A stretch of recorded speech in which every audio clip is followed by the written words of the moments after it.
दिग्दर्शक योगेश आगरे, बालशिव संगीत योगेश मांडवकर पानवर,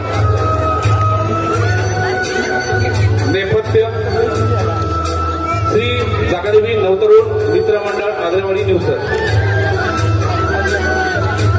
रंगभूषा भरत धाडवे, मनोज शिंदे, प्रकाश योजना रवींद्र गोवलकर, ध्वनी संकलन अमर आगरे जाकाई साऊंड आग्रेवाडी निवसर,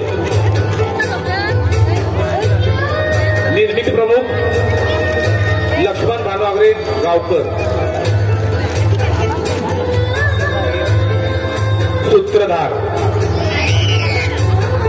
सकाराम आगरे, शांताराम आगरे, जानू मांडवकर, संतोष धाडवे, गोविंद धाडवे, सुरेश आगरे, कृष्णा मांडवकर, सुनील मांडवकर, यशवंत जाधव, संतोष आगरे,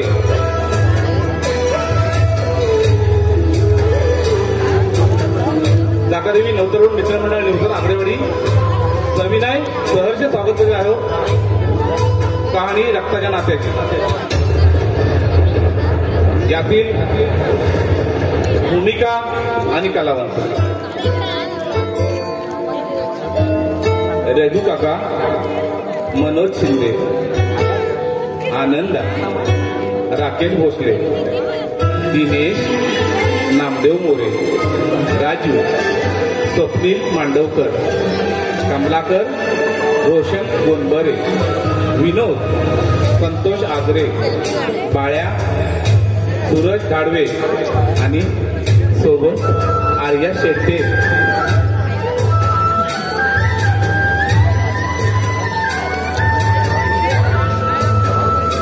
श्री जागादेवी नवतरुण मित्रमंडळ निवसर आग्रेवाडी सविनय सादर करत आहोत.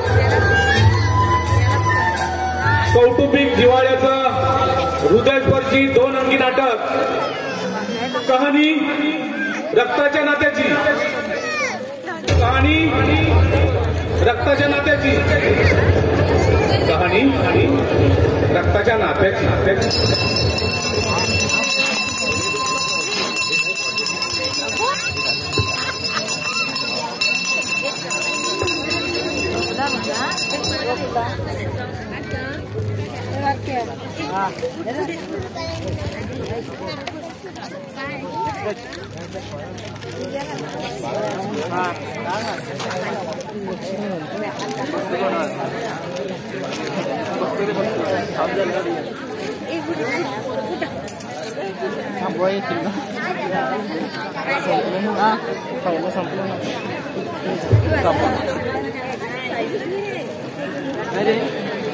मध्ये मध्ये बस वाकडं होते सगळं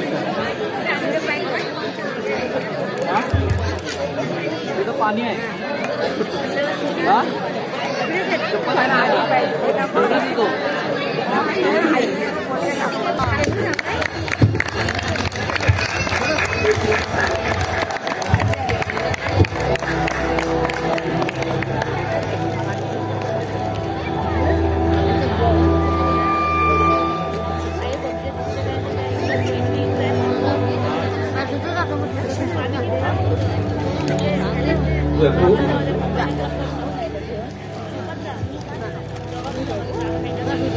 रघु आजपर्यंत या संसाराचा डोलारा सांभाळला. मुलांना आईचं आणि बापाचं प्रेम दिलं. पण आता मी निर्धास्तपणे डोळे मिटू शकतो. मला माहिती आहे माझ्या पश्चात तू माझ्या घराचा, माझ्या मुलांचा सांभाळ करशील ना रघु. रघु मला वचन दे रघु की तू माझ्या मुलांचा सांभाळ करशील बेटा. होय होय तात्या, तुम्हाला वचन देतो त्याप्रमाणे मी आतापर्यंत मुलांना सांभाळलं. तुमची मुलं मी माझी समजून आतापर्यंत त्यांचा सांभाळ केला आणि यापुढे तसाच सांभाळ करेन मी तुमचा या कुटुंबाचा.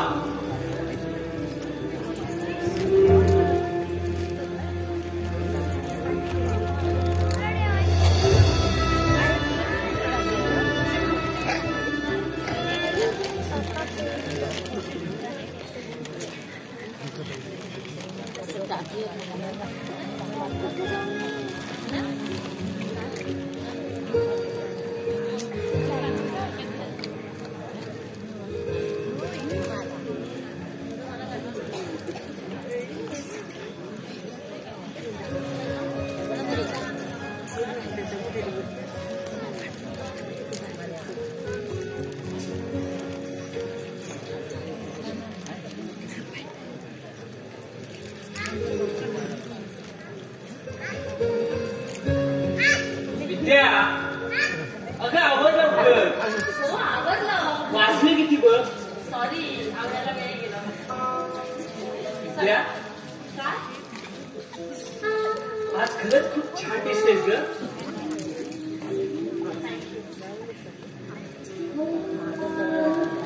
माझ्यासाठी? हो, तुझ्यासाठी. कारण खरंच खूप छान दिसतेस. Thank you so much.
रघुवाका, हे रघुवाका, हो आम्ही जरा मंदिरात जाऊन येतो. हा हो हो. सगळं सांगूनच जायला हवं असतं का तुम्हाला? चला. चल.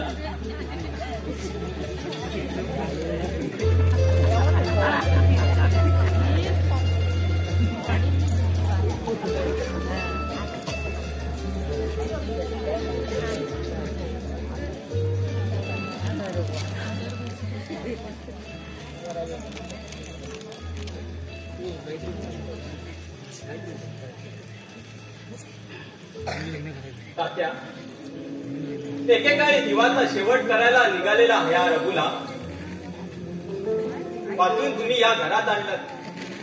माझ्या दुर्दैवाची कथा ऐकून तुम्ही पाठच्या भावाप्रमाणे या घरात मला आशा दिला.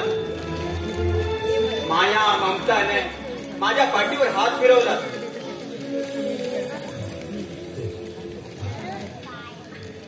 जगाला वाटायचं मी तुमचा नोकर आहे म्हणून, पण तशी कधीच जाणीव करून दिली नाही मला. एखाद्याने जर मला नोकर म्हटलं ना तर तुम्ही कधी सहन करून घेतलंच नाही. तुम्ही असेपर्यंत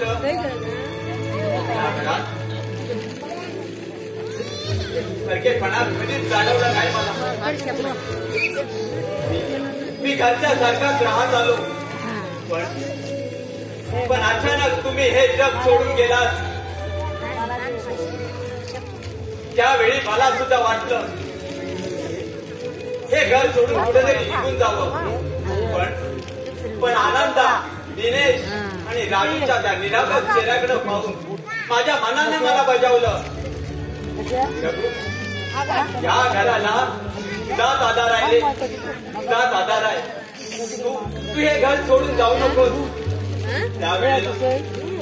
त्या वेळेला मी थांबलो, पण आता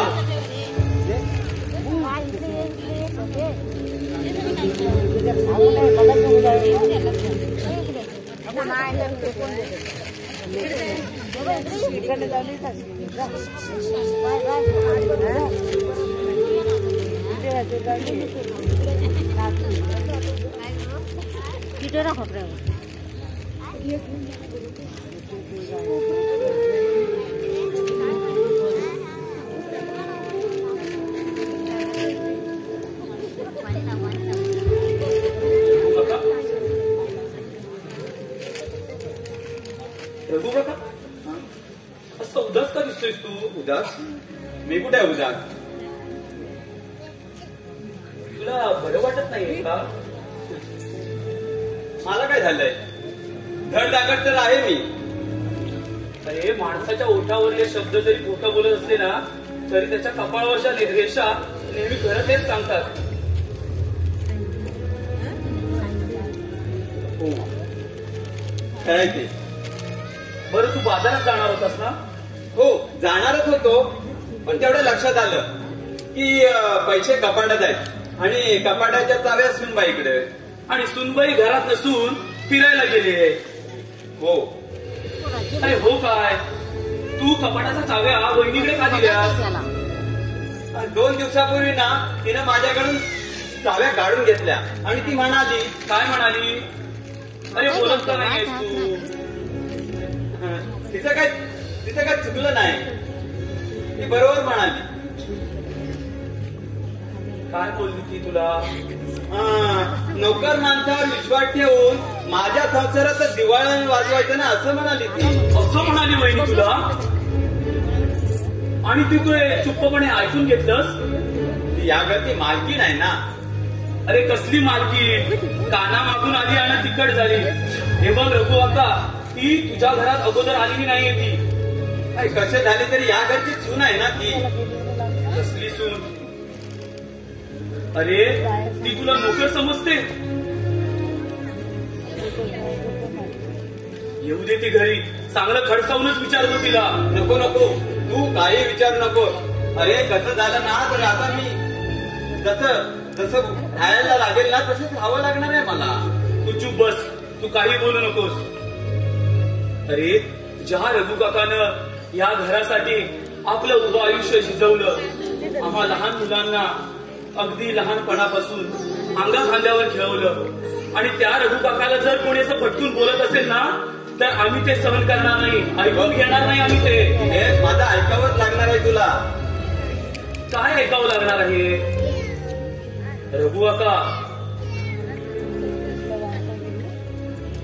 काका हे बघ, एकेकपणे वागणाऱ्या त्या वहिनीला जर कुणी जाब विचारला नाही ना तर प्रत्येकाच्या डोक्यावर मिऱ्या वाटेल ती.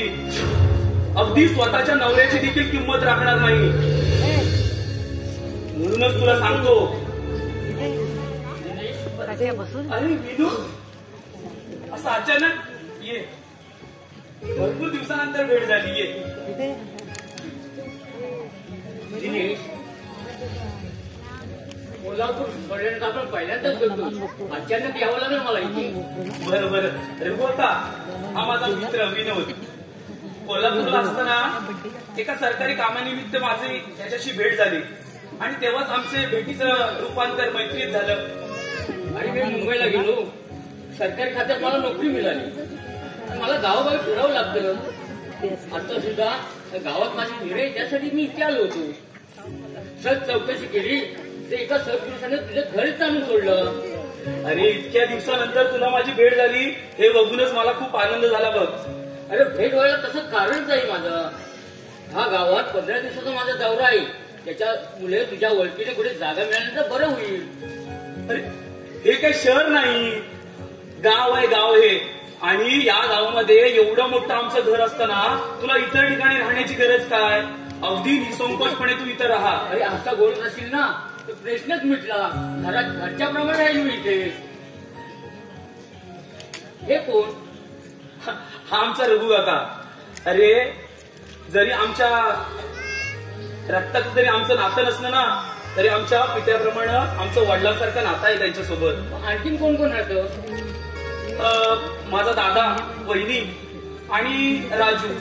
म्हणजे राजू इथंच राहतो? हो. मावशी वारल्यानंतर तात्या त्याला इथेच घेऊन आले. बरं झालं, नाहीतर बिचारा एकटा राहणार कुठे होता. मी ह्यांना कुठेतरी बघितल्यासारखं वाटतं. मला कुठे बघणार तुम्ही? अरे, तू यांना कसं बघणार? अरे, गेली कित्येक वर्ष ते हे घर सोडून तर काय, गाव सोडून सुद्धा कुठे बाहेर गेले नाही. अरे, आता आठवत नाही मला, पण आठवण झाल्यानंतर नक्कीच सांगेल. हे कुठेतरी बघितल्यासारखं वाटतं यांना. हो, एकसारखी दिसणारी माणसं असतात जगात. त्यांना पाहिलं ना कधीतरी आपला भास होतो. खरं आहे तुमचं, असंही होऊ शकतं. दिनेश, मी निघू? अरे, निघू कुठे? बस.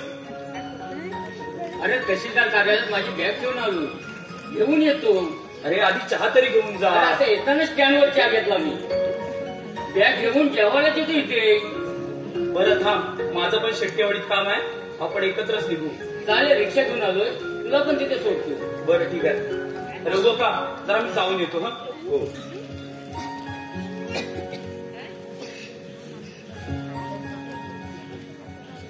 तुम्हाला कुठेतरी बघितल्यासारखं वाटतंय.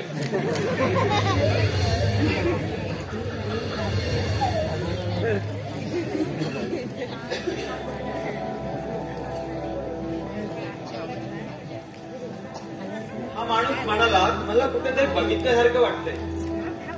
मला कुठे बघणार हा माणूस? इथं येण्यापूर्वीचे सगळ्या आठवणी काल बरोबर वाहून गेल्यात. उरलं ते फक्त कोरडं आयुष्य. आठवण काढावी असं एकही गोष्ट माझ्या आयुष्यात उरली नाही. काय भरव नको त्याला. भरव ना रक्ताची माणसं, ना रक्ताची नाती. या मायेच्या जोडलेल्या घरात माय रानावरल्या दगडाप्रमाणे एकटा जीवन जगतोय. हे वाटेचे वाट ठरू या दगडाला देव समजून त्याची पूजा मानताय. पण इथे येण्यापूर्वीच माझ्या आयुष्याबद्दल यांना कळलं तर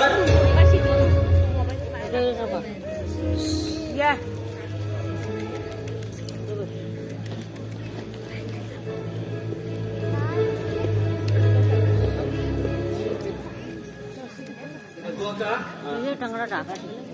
अरे ये आला. बरं झालं लवकर आला ते. नाहीतर शहरात वाढलेल्या सुनबाईला इथल्या उन्हाचे चटके सहन झाले नसते.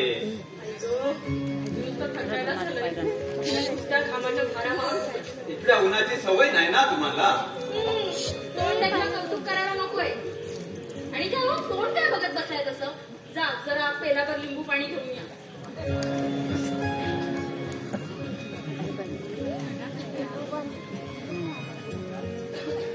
माणसांना सवयच असते इकडे मध्ये मध्ये तो. अगं, फक्त 15-20 मिनिटं चाललो आपण. फक्त 15-20 मिनिटं असतात का? अगं गुरांच्या बाटनं फिरणारी पोरं आणि दिवसभर गुरं चालत असतात तिकडं. असं मग कोणतरी गुरं चरवणाऱ्या मुलीबरोबरच करायचं होतं ना लग्न. माझ्याकडनं कशाला फिरत बसला? हे माझं चुकलं बघ. काय म्हणालात तुम्ही? आता तूच सांग मला, 15-20 मिनिटं तुला चालायला जमत नाही, पण तुला काय पालखीतून घेऊन जाऊ काय? आले मग पालखीतनं फिरवणारे. काय सांगतात तोंड बघा. अहो 5-15 रुपयाची ना रिक्षा तरी करून द्यायची होती. त्या दगड तोंडाच्या रस्त्यानं कुणी रिक्षावाला यायला मागत नाही, त्याला मी तरी काय करू? असे ओरडू नका ना. बायकोवरती असं चिडायचं नसतं. आणि मी तुम्हाला सांगत होते ना नको जाऊया तिकडे मंदिरात म्हणून. ऐकलत माझं? काय होतं त्या दगडाची पूजा करायला जायची एवढी घाई नुसती? दगड नुसते दगड. विद्या, काय तू मला दगड म्हणतेस? नशीब समजा बायको आहे म्हणून दगडच बोलते. लग्नाची हा ठेवलेली असते ना तर डोकं असं डोक्यात अगं तुने ऐकलं तर लोक काय बोलतील? काय म्हणतील? काही म्हणू दे. मी सांगीन माझ्या धन्याचं ना वागणंच दगडासारखं आहे म्हणून. चालेल ना?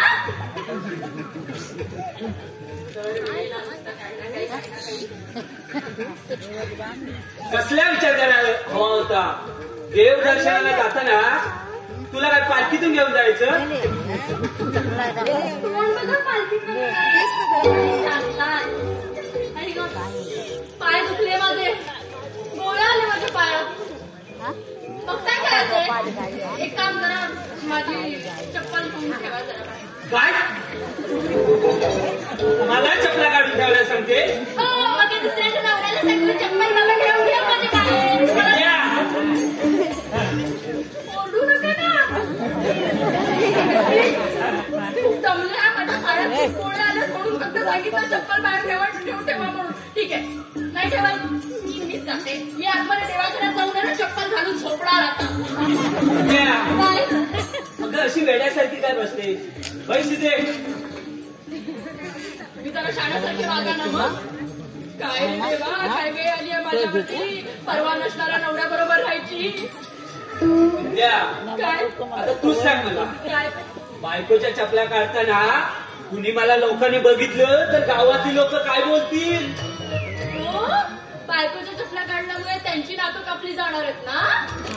तुझ्या पुढे काय बोलावं ना तेच कळत नाही बघ मला. न काढण्यासारखं काय हो?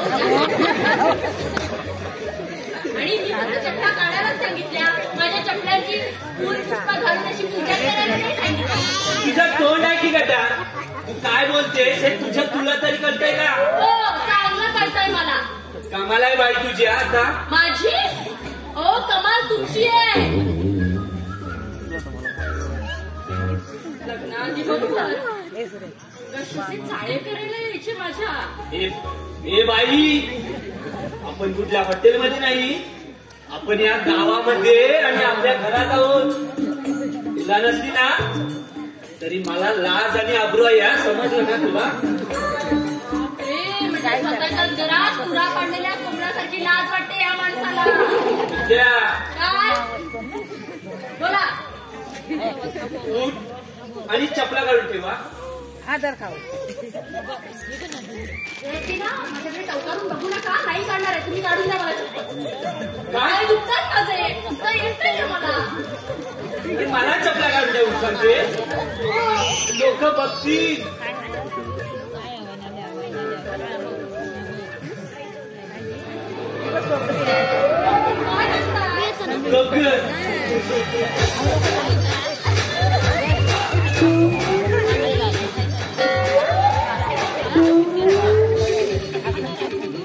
हा बरं एक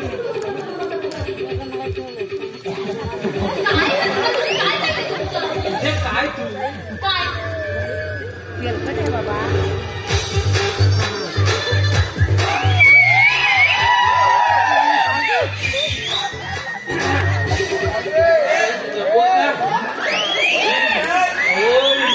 काटा होता ना.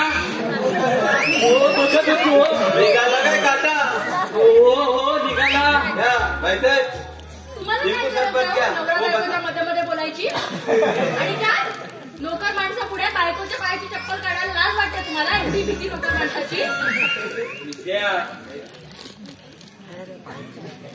सुनबाई सांभाळून जायचं. हो, बघा आम्हा नवरा बायकोच्या विषयात तुम्हाला पडायला सांगितलं कोणी हो? विद्या कुणाला बोलतेस तू हे? तुमच्या लाडक्या रघु काकांनाच बोलतेय. अगं पण त्याचं काय चुकलं? नाही, त्यांचं काहीही चुकलं नाही, सगळं माझंच चुकलं. त्या बरोबर या गावात लग्न करून आले. त्या गावातल्या ना बोलायची शिस्त, ना वागायची शिस्त, ना चालायची शिस्त. घाणेरडे चाले. त्याच्यापेक्षा ना त्या किल्लावतीला ओझं वाढणारी गाढवा बरी. विद्या तू तुझ्या सासरच्या माणसांना गाढवाचा मागते. तुझे बोलणं आमच्या भैरेनाने ऐकलं ना तर माझी बिनपाण्याची हजामत करतील. बघावं तेव्हा या गावात त्यांच्या तोंडावर आपल्या लग्नाचीच कुजबूज, एवढ्याच चर्चा, बाकी काही उरलेलं नाहीये. अगं आपण रजिस्टर पद्धतीने लग्न केलं ना म्हणून त्याच्याकडे लक्ष द्यायचं नाही बोल. पण तुम्ही काय मला अशी पळून घेऊन आलात मान्य आहे मला. रजिस्टर पद्धतीने लग्न केलं मान्य आहे मला, पण ठेवलेली नाहीये ना इथे. लग्न करून आणलायत ना. तू अर्थाचा आनंद करून बोलतेस बघ विद्या. ह्या तुमच्या गावातच राहण्यात मला काही अर्थ वाटत नाहीये. बरं ऐका ना, काय आपण मुंबईला जाऊया. मुंबईला? अगं मुंबईला जाऊन काय करायचं? ना नोकरी ना स्वतःची जागा. विद्या या गोष्टी तुला लग्नाच्या आधी सांगितल्या होत्या मी. बेकार असून पण आहे ना तुमच्या या रूपाला फसले मी. अगं मग आता विचार काय तुझा सांग. इथलं रानटी माणसात मी नाही राहू शकत. विद्या काय? अगं दिसायला ओबडधोबड असली, तिथल्या माणसांच्या वागण्यात फॅशन नसली ना तरी माणुसकीचा धर्म जपणारी माणसं आहे तिथे आपली. हो, म्हणजे माझ्यातच माणुसकी नाही बरोबर ना? तसं नाही म्हणालो ग मी. असंच म्हणायचं होतं तुम्हाला, हेच म्हटलात तुम्ही. ती कोणती म्हातारी, काय तिचं नाव विसरले मी, असे नुसते पांढरे भूतासारखे केस. मला वाटलं अस्मानच आलं की काय झालं. ए बाई काय ही माझी ना चुलत आजी होती. तिनं तुझं बोलणं ऐकलं ना तर तुझ्या झिंजावर ती. ती ना बाईच मूर्ख आहे. तुमची आजी आहे म्हटल्यावरती मूर्खच असणार. ते सगळं जाऊ दे. हो, पण तिने तुम्हाला किस केला. प्लीज काय तिने माझा प्रेमाने भुक्का घेतला. त्यात तर पाप नसता. हो, पाप फक्त माझ्याच मनात आहे. तुझ्या पुढे ना हात जोडतो. तू आता घराची कामं बघा. का माझ्याशी बोलून वैताग आला असेल तुम्हाला? तरी बरं लग्नाआधी म्हणायचं, हा विद्या तुला बघितल्याशिवाय ना मला राहत नाही. तुला बघितलं ना की माझी तहान खूप लांब पळून जाते.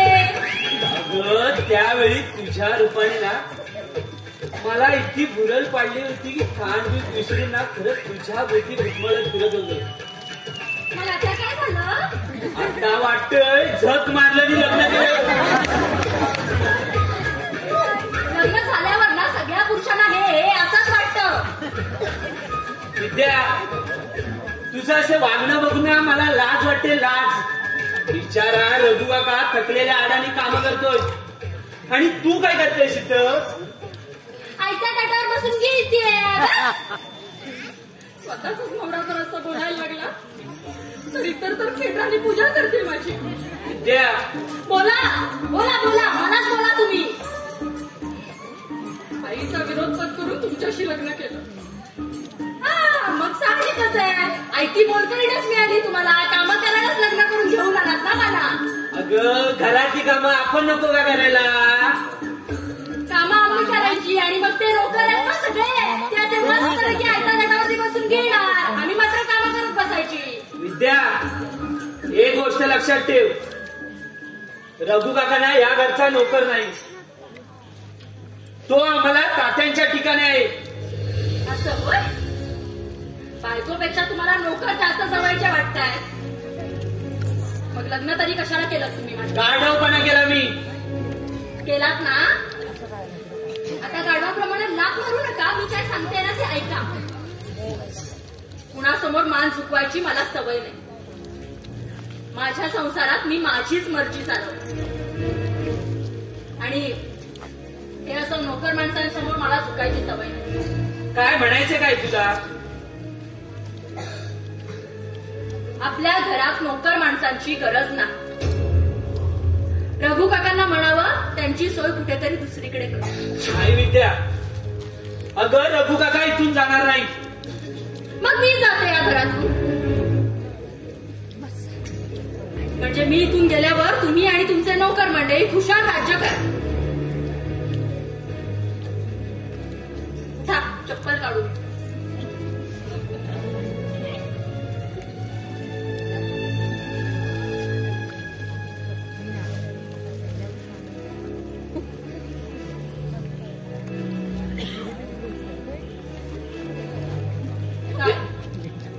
अगं तू रघु काका बद्दल असं का बोलतेस तू? असं का बोलते म्हणजे? तो काय आपल्या घरचाच आहे, तू नाही असं बोलतेस तू? हो, तुमच्या रघु काकांबद्दल ना काही मला बोलू नका. तुमच्या कपाळात शीर उठली असेल ना आता. साहजिकच आहे. बघावं तेव्हा रघु काका रघु काका रघु काका, बायको काहीच नाही तुमच्यासमोर. विद्या, ओरडू नका माझ्यावर. मग काय करू? मी ना परत माझ्या आईकडे निघून जातो.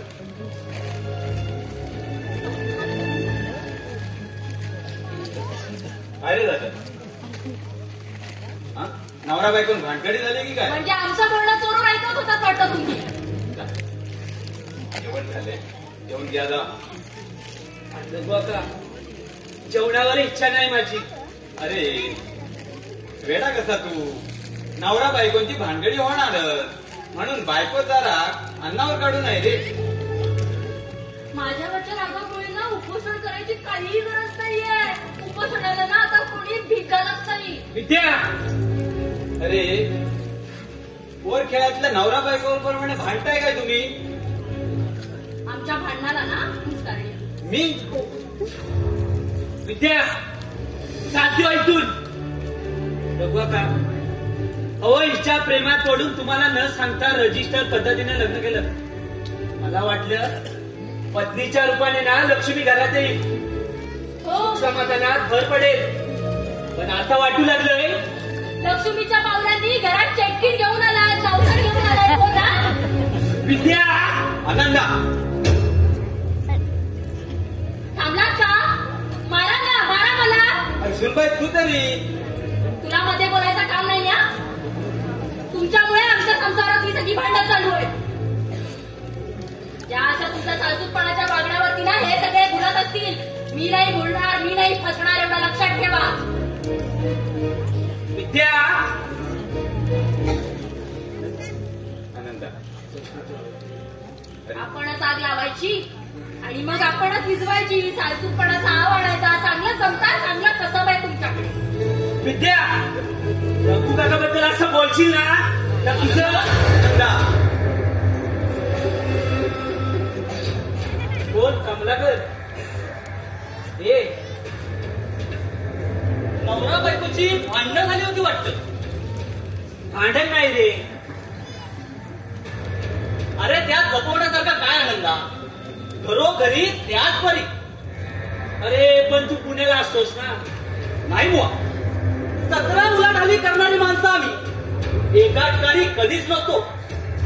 कधी पुण्याला, कधी गोव्याला, कधी मुंबईला, तर कधी गावाला. अशी पळापळ असते आमची. लग्नाचं आमंत्रण तू जरी दिलं नसलंस तरी मी आपली मैत्री विसरलेला नाही. अरे रजिस्टर पद्धतीने लग्न केलं ना, म्हणून कुणाला सांगायला वेळ भेटला नाही बघ. हरकत नाही. आता आंब्याचा सीझन असल्यामुळे 2-3 महिने गावातच आहे. एक दिवस वहिनीच्या हातचं जेवायला येतो म्हटलं. अगदी आठवणीने.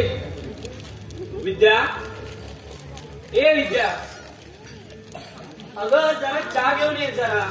हो हो, येते. वहिनीचं नाव विद्या आहे वाटतं. हो, पण तुझं कसं चाललंय? अरे लग्न वगैरे केलंस की नाही? नाही बुवा, लग्न करावंसंच वाटत नाही. का रे कुठे प्रेम झाला की काय तुझा? खरं सांगू आनंदा, तू म्हणतो तसंच घडलंय. एका मुलीवर जीवापाड प्रेम होतं माझं, पण त्या सालीनं दगा दिला. त्या दिवसापासून प्रेम लग्न याच्यावरचा विश्वासच उडालाय माझा. लग्न करायला मन धजावतच नाही. आता आपण ठरवून टाकले, फुलाचा सुगंध घ्यायचा असेल तर पैसे विकून सुगंध मिळवायचा. अरे सिगरेटची तलप भागल्यानंतर खोटं कशाला जवळ बाळगायची? कमलाकर, अरे हे तुझे असे विचार ऐकायला भयंकर वाटतात ना, पण यापेक्षा भयंकर विचाराने आजची लोक वागतात हे अनुभवलंय मी. अरे प्रेम भंगाचं दुःख कवटाळून रडत बसलो असलो तर एखाद्या मुलीसाठी रडत बसणारा पागल म्हणून सांगितलं असतं मला अख्ख्या गावाने. अरे पैसा म्हणजे आजच्या कलियुगातला देव आहे, देव. तो देव एखाद्यावर प्रसन्न झाला तर आपल्याला हवी असणारी सगळी सुख पायाशी चालून येतात. अरे पैशाने सौदा करून विकत घेतलेल्या गोष्टी, अरे सुख समाधान मिळत नाही माणसाला. तुझं म्हणणं जरी खरं असलं तरी माणूस किती काळ जगणार? अरे माणसाने निर्माण केलेली नाती गोती, प्रेम, माया ह्या आपल्या दारिद्र्यावर घालण्यासाठी गरिबीनं केलेली सोंग आहे, सोंग. विद्या, अगं हा माझा मित्र कमलाकर. हे घे, बैस. अरे चहा घे. काय झालं?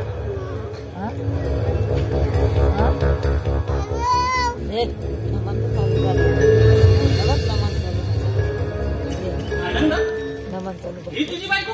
हो. अरे हिला ओळखतो मी. मुंबईला आमच्या दादाचं फुलाचं दुकान आहे ना, त्याच चालीत पहिल्या मजल्यावर राहायची. खरं तर तुला माहिती असायला पाहिजे होतं. अरे हिच्या घरापर्यंत कधी गेलो नाही ना, त्यामुळे मला माहित नाही. अच्छा अच्छा, म्हणजे बाहेरच्या बाहेर जमला तुमचं तर. अरे हो वैरी साहेब, मी सुद्धा याच गावचा. कसा वाटला आमचा गाव? आवडला की नाही? नाही म्हटलं, शहरातल्या मुलींना खेडेगावात राहायला आवडत नाही.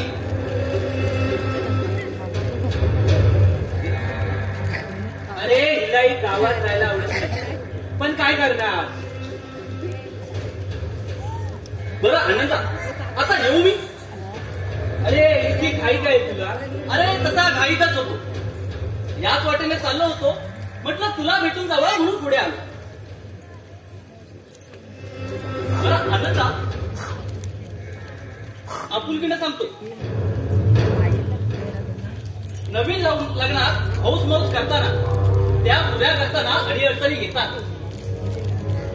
वेळेला काही लागलं तर बोलायला संकोच करू नकोस.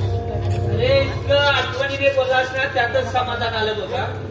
अरे बोलाची कडी नि बोलाचा भात, त्यातला स्वभाव नाही आपला. एखाद्याला मदत करायची झाली तर हात आकडचा घेता येत नाही मला. बरं येऊ मी? हो हे नाही, हे कधीतरी.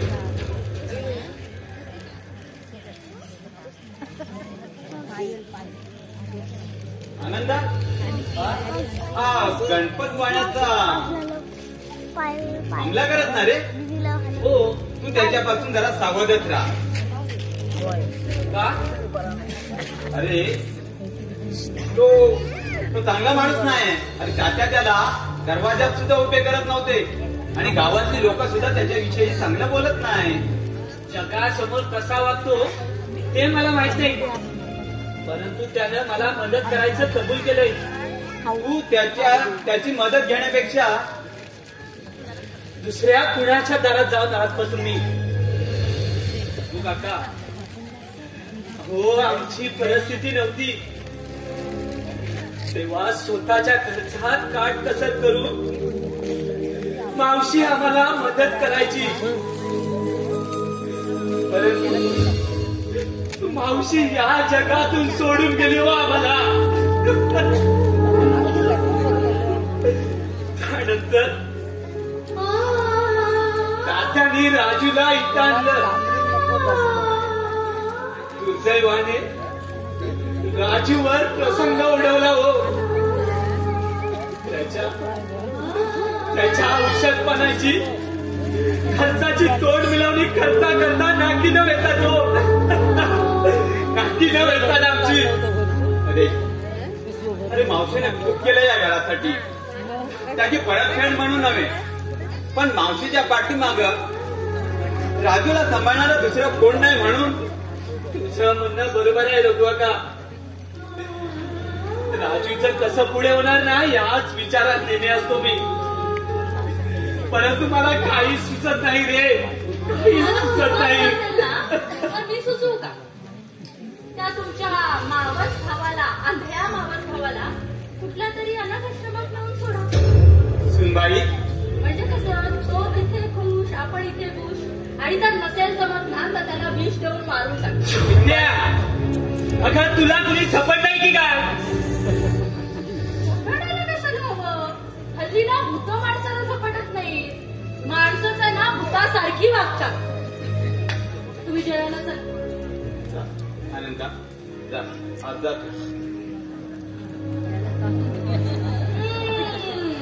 हे आले आले महाराज. आता बसा दोघांनी रडत. चला तुम्ही गप कर.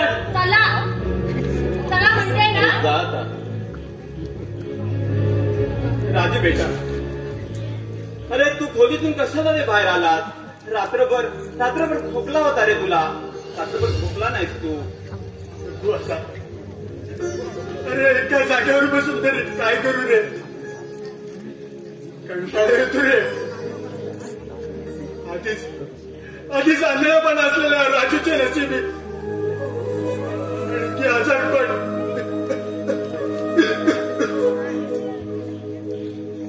गोका माझा मावस भाऊ माझ्यासाठी खूप करतात रे. किती पैसे खर्च करतात रे माझ्यासाठी. त्याची काळजी तू करू नकोस रे. अरे तुझ्या आईने या घरासाठी खूप केलंय रे. त्याची परतफेड करून यायची इच्छा नाही रे माझी. तरी दुर्दैवाने माझ्यावर कशी वेळ आणलाय रे. माझ्या मावस भाऊ मला करून देता माझ्यासाठी खूप काय करतात रे. पण या घरात आलेली वहिनी त्याच्या बोलण्यावर तू विश्वास ठेवू नकोस. अरे मी लक्ष देऊन तरी काय करणार रे. लग्न झाल्यावर माणसाचा स्वभाव बदल होतो का रे. असं का बोलतोस. खरं सांग, तुलाही माझा राग येत असणार. नाही रे. नाही कसा. दादाचं लग्न झाल्यापासून दादाचा स्वभाव किती बदल झाला बघणार रे. इकडे माझी विचारपूस करण्याची सोड. कामाशिवाय बोलत सुद्धा नाही रे. याचंही खरं आहे. मी त्याचा मावस भाऊ. आज मी असा आंधळ्या भावाची लाज वाटत असेल रे त्याला. राजू त्याकडे मन मोकळं करावं असं किती दिवस वाटत होतं रे. गुहाका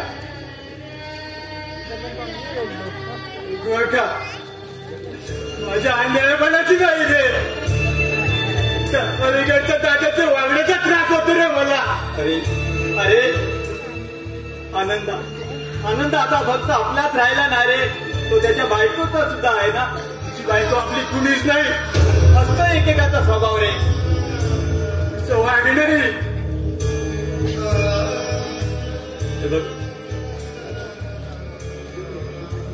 असतो एकेकाचा स्वभाव. तुझ्याकडे बघितलं ना काळजाचं पाणी होतं रे माझ्या. कधी कधी वाटतं अशा निष्पाप निर्माण मनाच्या पोरावर प्रसंग येण्याऐवजी परमेश्वराने या जगातून मला का नाही नेलं. का जग काय ओसाड पडलं असतं. परमेश्वराला माहित आहे रघु आता. या घराला आम्हा भावंडांना तुझ्याशिवाय कुणाचा अधिकार नाही रे. पाप केलं होतं त्यामुळे परमेश्वराने मला ही शिक्षा दिली रे. अरे दैवाच्या तळातून असा कोणावर तरी अन्याय होतच असतो रे, होतच असतो. तुझ्यावर ओढवलेला तो प्रसंग आठवला ना तर अंगावर अजूनही काटा उमटतो रे. अमावास्येच्या त्या काळपट्ट अंधारात त्या सकाराम जाधवाच्या घराला आग लागली. त्या आगीत त्याच्या आदळी म्हातारी अडकून पडली होती.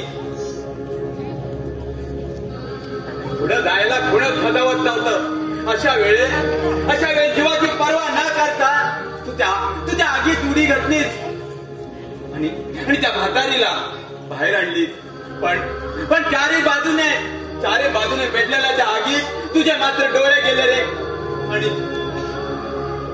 आता वाटतं त्या आधी जर मला मरण आलं असतं तर किती बरं झालं असतं रे. माझ्यापासून त्रास मुक्त झाला असतं तर तुम्ही गोका मी आंधळा असलं तरी बहिरा नाही रे. घरात काय घडतं कोण काय बोलतं सर्व येतं रे माझ्या कानावर. तुला सुनबाई काय बोलली का रे? मला बोलायला नव्हे रे, माझ्याकडे डुंबून बघायला सुद्धा तुझ्याकडे वेळ नसतो रे.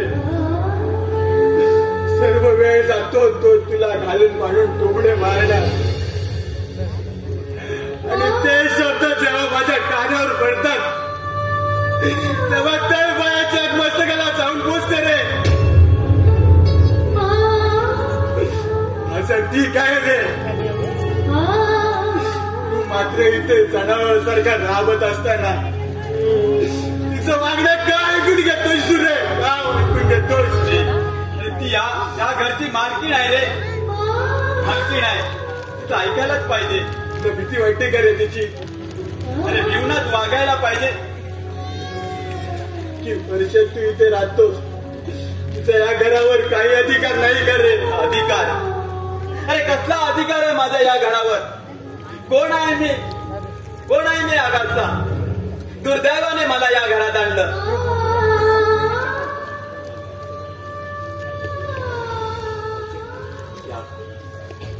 तात्या असेपर्यंत या घरात मला परकेपणा कधीच जाणवला नाही रे.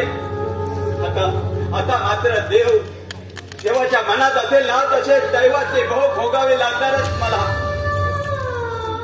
अरे कसलं देव आणि कसला देव घेऊन बसला आहेस? अरे या जगात जर देव असताना तर तो चांगल्या माणसांना छळण्याचा प्रयत्न करत असावा. देव करून पापाला घाबरून देव ना त्या चांगल्या माणसांना छळण्याचा प्रयत्न करतो आणि सज्जनांच्या माना मुरगळणाऱ्याच्या पाठी मात्र हा देव कधीच उभा राहत नाही. अशी माणसं खरंच सुखी असतात असं तुला वाटतं? ते मला माहित नाही, परंतु हे मला माहित आहे की माणसाच्या अंगात धमक हवी दुर्दैवावर लाथ मारून सुख समाधान खेचून आणण्याची. अरे आजकालच्या या माणुसकीला कशाची भीती उरलेली नाही, ना माणुसकीची ना नीतिमत्तेची. रघुका विषारी गरळ ओकणाऱ्या काळ सर्पांना देखील सुगंध देणारे मानवरूपी तुझ्यासारखे चंदन वृक्ष आहेत ना, म्हणूनच या पापी जगाचा रहाटगडगं आता चाललंय. राजू तुला पटतंय ना माझं बोलणं? अरे मला पटलं न पटलं तरी काय उपयोग? मी हा असा म्हणजे कसा? राजू तुला कित्येकदा मी बजावून सांगितलंय स्वतःला वाईट वाटून घ्यायचं नाही म्हणून. अरे कित्येक दिवस तुझ्यासाठी मी झगडतोय, प्रयत्न करतोय तुझ्या डोळ्यांना पुन्हा एकदा दृष्टी यावी म्हणून. अरे माझ्या जर प्रयत्नांना जर अपयश आलं ना तर माझी स्वतःची दृष्टी काढून मी तुला देईन आणि असं मावशीला वचन देखील दिलंय मी. हे बघा राजूला बाहेर अंगणात नेऊन बसवा, त्याला थंड हवेत बसू देतो. चल बेटा.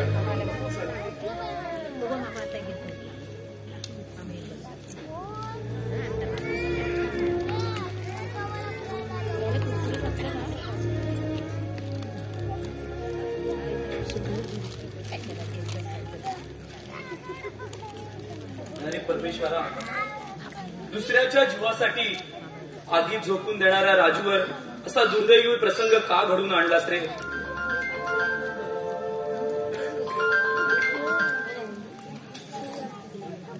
हॅलो, हा विनोद. हा मी घरीच आहे, तू ये. हा, बसची वाट बघू नकोस, रिक्षा करूनच ये. मी वाट बघतोय. हो ठीक आहे. बाळे तू? माझं नाव बाळे असलं तरी मी आता काय लहान बाळ नाही. एक सगळ्यात मस्त. अरे काय वार्ता करतोस? रोज सकाळी उठून सांगतो ते. असेल तुमच्या ओळखीची कोणी बाई तर तिला सांगा या बाळा सुद्धा हे लग्नाची घाई. काय म्हणतोस काय? अरे अजून तुझं मला वाटतं कुठे जमलेलं दिसत नाहीये. जमलं असतं ना तर आता या सर्वांना सांगत फिरलो नसतो. जमलं नसलं ना तरी मात्र जमवायचा पक्का विचार केलाय बघ. कर कर कवड्या नवऱ्या, जमा करण्याचा प्रयत्न कर. अरे प्रयत्न वाळूचे कण रगडीता तेलही गळे. तेल कसलं घालतोय? अरे शेवटी मेल्यावर पाणी पाजायला कुणी लहान पोर पाहिजे ना, त्यामुळे लग्न करत असतं बघ. पण ही आताची पोरं स्वतःच्या आई बापाला पाण्या वाचून तटून मारून लावतात. म्हणून तुला लग्न करायचंय? हे अवस्था वाटतं रे. लोकांच्या लग्नाचं ठरवलं बघितलं ना की आपलं पण चाललं तुटून होत या. अजूनपर्यंत पिकलेले मोठे एवढे आंबे बघितले. एका मागून एक दगड मारला. नेम काही लागला नाही. नेम चुकला आणि माझ्याच कपाळात दगड पाडला की नाही बघ. प्रेम मागानं पूर्ण घायल झालोय. बरं झालं. काय बरं झालं? घायाळ झालेल्या प्रेमीरानं अजून मात्र जिद्द सोडली नाही. आजवरच्या माझ्या सगळ्या जागावर प्रेमीची शंभर देव सांगतो की नाही तुला. यंदा मला कर्तव्य आहे. म्हणून रोज उठून माझ्या सर्व सगळ्या सोयऱ्यांच्या घरात जाऊन सांगतो तेच. असेल तुमच्या ओळखीची कुणी बाई तर न विसरता लक्षात ठेवा या बाळाला सुद्धा हे लग्नाची घाई. आता लग्नाच्या बाबतीत एवढा काय रे करतोशी तुम्ही?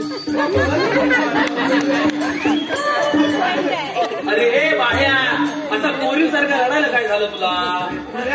आज कशा पोरी अशा रडत बसत नाहीत. मनात भरलेल्या पोराला हातवात पेटवतात. त्यालाच मात्र पूर्ण आयुष्यभर रडवतात.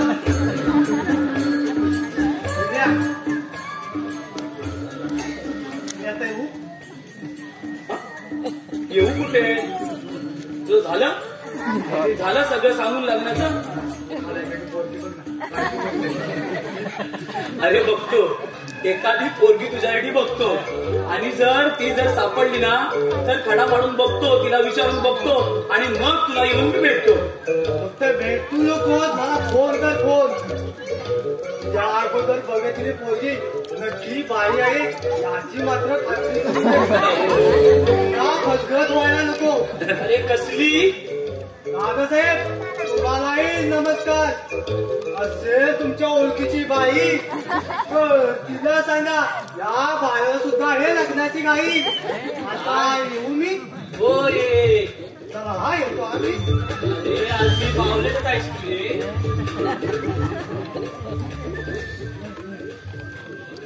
दिनेश, राजूची औषधं संपली होती ना? हो. मग आधी का नाही? राजूकडे लक्ष द्यायला आजकाल घरामध्ये कोणाला वेळ आहे का? तो काय आपला सक्का भाऊ आहे? तो तर आपला माऊस भाऊ आणि त्यात परत तो आंधळा. काय म्हणायचं काय तुला?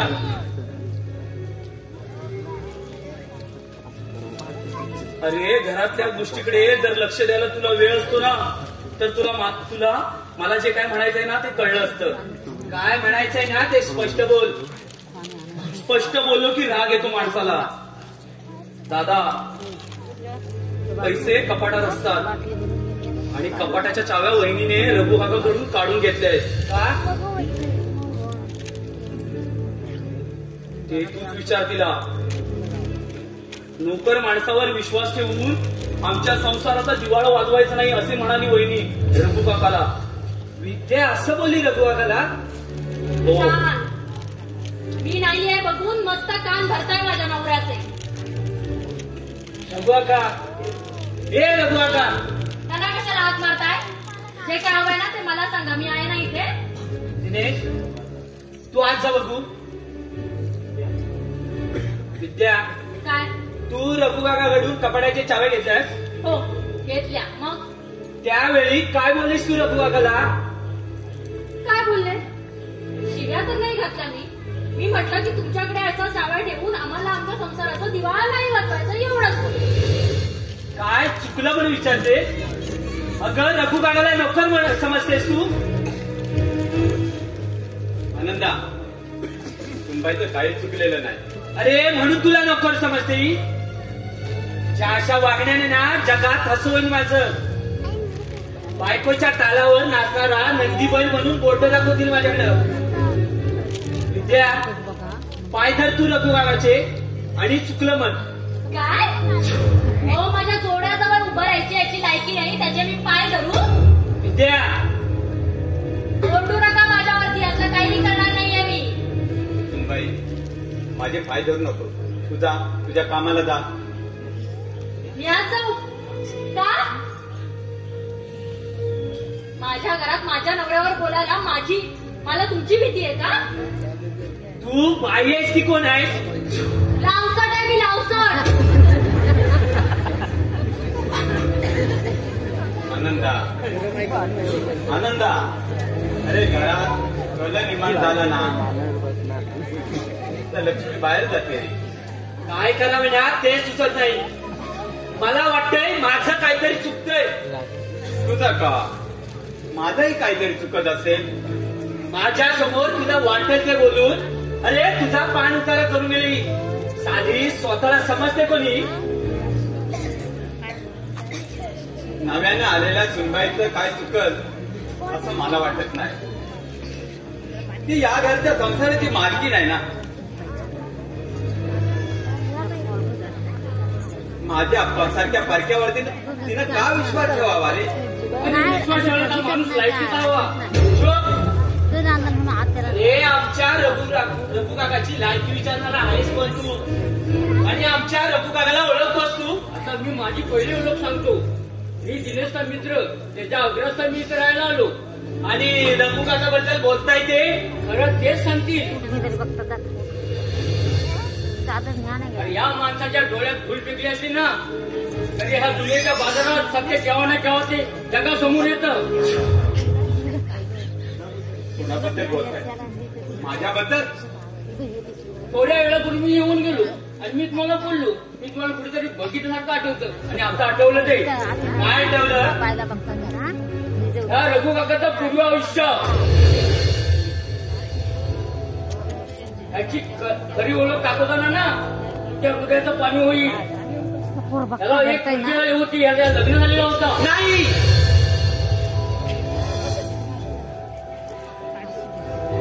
चुप.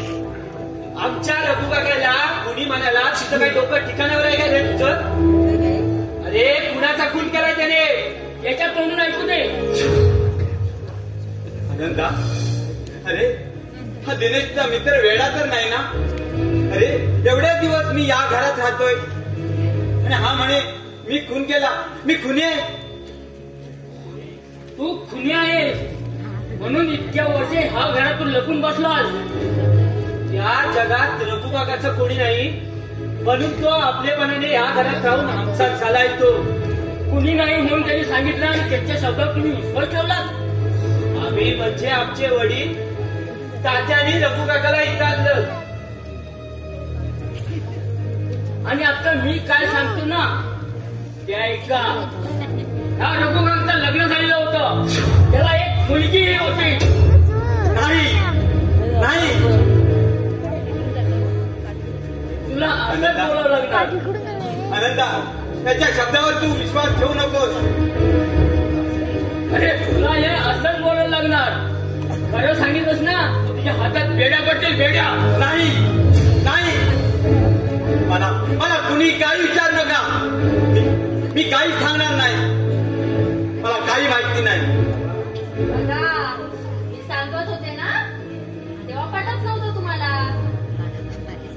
पटवून घ्या. ढोंगी बाबाची खरी ओळख ताटची बसली बघा आता खरं बोलायला ह्याची. या जगात आमचं म्हणे कोणी नाही असं सांगू किती वर्ष राहिलं हो आपल्या घरात. आता ताटली बसली कुठे तुमची बायका मुलं सांगा. नाही, मला काही माहिती नाही, मला काही माहिती नाही. वाटल्यास का दातगिरी बसली आता दातगिरी उघडायला तुमच्या तोंडावरती कांदा चपायला लागेल इकडच्या ती घालावा लागेल तेव्हा बोलाल तुम्ही. तरी तिचे दातकले उघडणार नाही कारण हा माणूस स्वतः बायकोचा आणि मुलीचा खून करून फरार झाला. त्याच्या अजून काही असं घडेल असं मला तरी वाटत नाही. तुम्हाला ते खरं वाटणारच नाही. मला मात्र ना खात्री पटली. स्वतःची ओळख लपवून स्वतःचे गुन्हे लपवून हा फरारी झालेला माणूस माणसाचं कातडं बांधलेला एक सैतान आहे. सैतान नाही नाही नाही, मी कुणाचाही खून केलेला नाही. तुझ्या हातून कुणाचा खून झाला असेल असं मला तरी वाटत नाही. परंतु तुझं लग्न झालं होतं आणि तुला एक मुलगी होती हे खरं आहे. खरं आहे. खरं आहे ना. मग सांग काय झालं त्यांचं. कुठे तुझी बायका मुलं सांग. नाही, मी काही सांगू शकत नाही. वाटल्यास मी इथून निघून जातो. अरे असं कसं जाऊ देऊ आम्ही तुला. तू तुझा गुन्हा मान्य कर. तुझ्या गळ्यात आहे ना भेंडा टाकू नका. गाव भर गाडवावरून भिंडा काढणार तुझी. बघा खरं काय ते सांग सगळ्यांना बघू. नाही आनंदा नाही. अरे अरे किती ठाव फोडून मी जरी खरं सांगितलं ना तरी तुम्हाला ते सत्य वाटणार नाही रे. बरोबर आहे.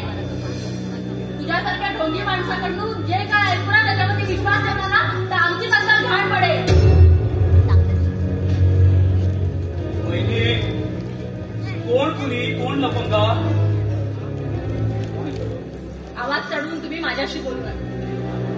अरे अशा तुझ्या मित्राने आम्हाला सांगितलं हा कुणी आहे म्हणून. खरं आहे ते विनोद.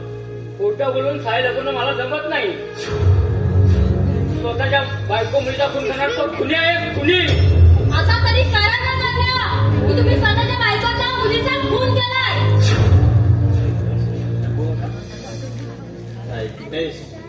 आनंदा या जगात माझं कोण नाही म्हणून सांगून मी तुम्हा सगळ्यांना फसवलं. खराय सुनबाई तू म्हणतेस ना ते खराय. मी माझ्या मुलीचा बायकोचा कुणी आहे. अरे अरे बघताय काय माझ्याकडे असे. या तात्यानी मला विश्वास ठेवून इथं घरात आणलं पण त्याचाच गैरफायदा घेऊन तुम्हाला मी सगळ्यांना फसवलं. तुमचा विश्वासघात केला. तर मी कुणी आहे. कुणी आहे. का काय बडबडतोस तू असा. बोलले होते मला या माणसावरती आधीच संशय होता. तुम्ही सगळे याला फसलात पण मी फसणार नाही म्हटलं होतं. हा माणूस कुणी आहे. त्याने आपल्या बायको मुलांचा खून केलाय. बरोबर आहे. बरोबर आहे सुनबाई तुझा. बरोबर आहे. या प्रत्येक माणसाला मी फसवलं पण तुला मात्र नाही फसवलं. तुम्हाला बरोबर ओळखलास. मी माझ्या बायकोचा मुलीचा कुणी आहे. हा कुणी आहे.